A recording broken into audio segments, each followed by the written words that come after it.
I'm telling you right now. No, look, Wilt Chamberlain. Right now. Wilt Tell Chamberlain.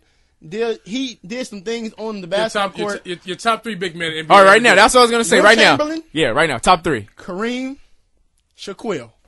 O'Neal. Let me hear yours, Mr. You Drake. gotta be kidding me. Let's hear yours before we move right along. All of them Lakers, though. But the Diesel. Uh-huh. Wilt, the Stilt. And I give it to Kareem. You just can't give it to Kareem.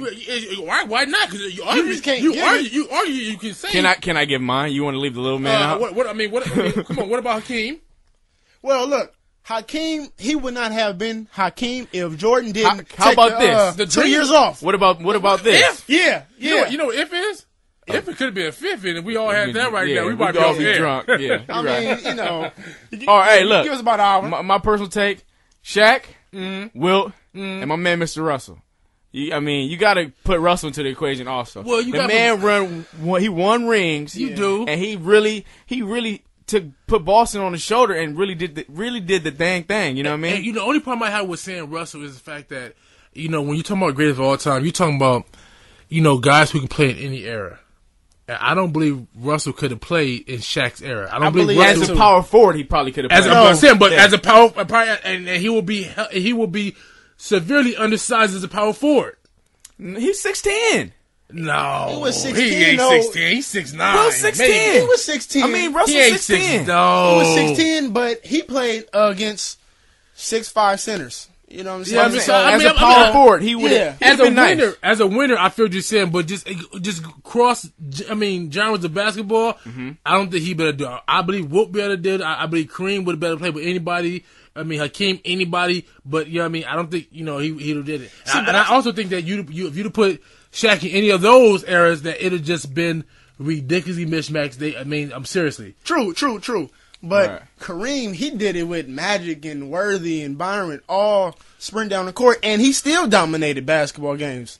Shaq, man, I don't think Shaq could be in that Showtime era and still dominate. Well, whatever it is, he plays with the Suns now. Go Lakers, and we got to move right along. Lakers. Time for third down.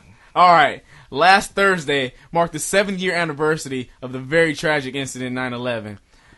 And what effect do instances such as 9/11 have on the sports world? What do you guys feel? Where were you guys during 9/11?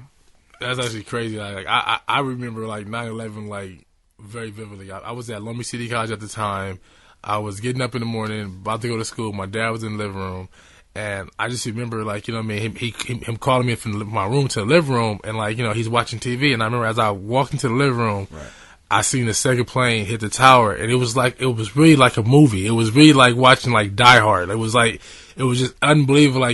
This ain't really happened. This is I'm waiting for Ashton Kutcher to come out like Punk or something. It was just crazy. And at that time, the world really stops, and you really kind of do inventory, and you really, figure out what is what and what means what to you. And right. I think what sports fit in at is that, we realize that sports is just not, celebrities or athletes out there people entertaining. It's an outlet. It's fun. It's entertainment. I think at that point in time, it took sports and put in the right kind of light. Then people start looking at athletes about how much money they make and what they're doing off the field as, and look at the product they put on the field as entertainment, a way for me to get away from my 9 to 5, get away from the house, get away from take my family to a game. It just really came a time to really just, enjoy some spare time you have in your life. I think that's what 9/11 did. People just really enjoyed that. The effect they had on sports, from a security standpoint, security guys were more security checks were were thorough security checks. You know what I mean? Stadiums had dog sniffer. People really took security checks to a whole nother level. You know what I'm saying? Now it's it's ridiculous. You know what I mean? Well, I would kind of pose that question. Do you feel like that's a good thing or a bad thing? I think it's a bad thing. It's a good thing and a bad thing. The good thing is we safe and we well taken care of. But the slight bad thing is as kids, when I sneak in, Laker games, form and stuff like that. You can't, sneak in. Think about that was part of the fun. It was just it gave you opportunity to see something that you normally couldn't see, do something that you normally couldn't do, and now it's taken away from it. Yeah, but now going to a ball game, you feel secure. You don't know. yeah. You can only imagine what guys were bringing into arenas back before it happened. You know what I mean? Yeah. You know, that's So- true.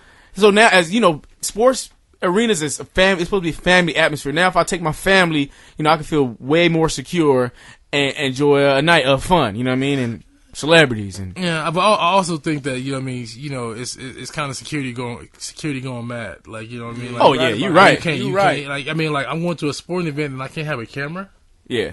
Yeah. I mean, some places you can, but like some you get real strict about Yeah, cameras. like, come on, like, I I can't mean- bring a drink. Like as far as soda, I can't bring. You know what I mean? You can't come bring on. some So you policies say- in there. Yeah, so you you know? telling me I can't bring my 2 liter, you know what I mean, Coke in here, but I can go here and buy your $30 2 liter. Like, Yeah. I mean, like, you know, it's Concession just- prices are ridiculous. Hey, that's Hey, literally. especially at Dodger Stadium. Oh my, hey, I can't get drunk.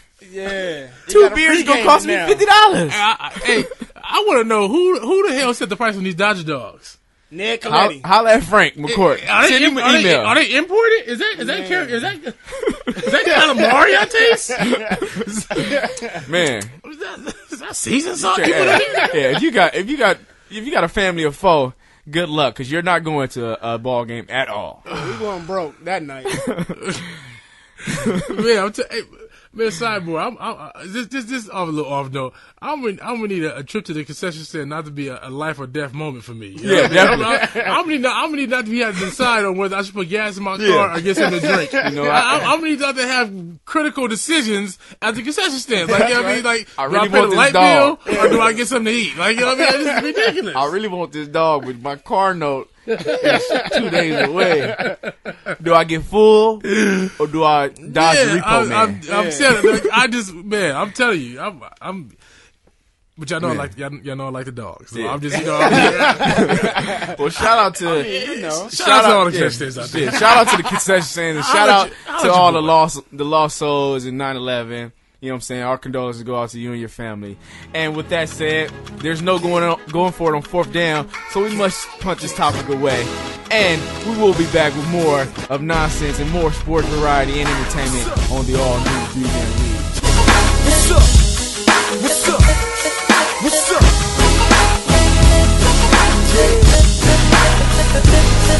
Yeah. Coming fresh out that Pyrex pot.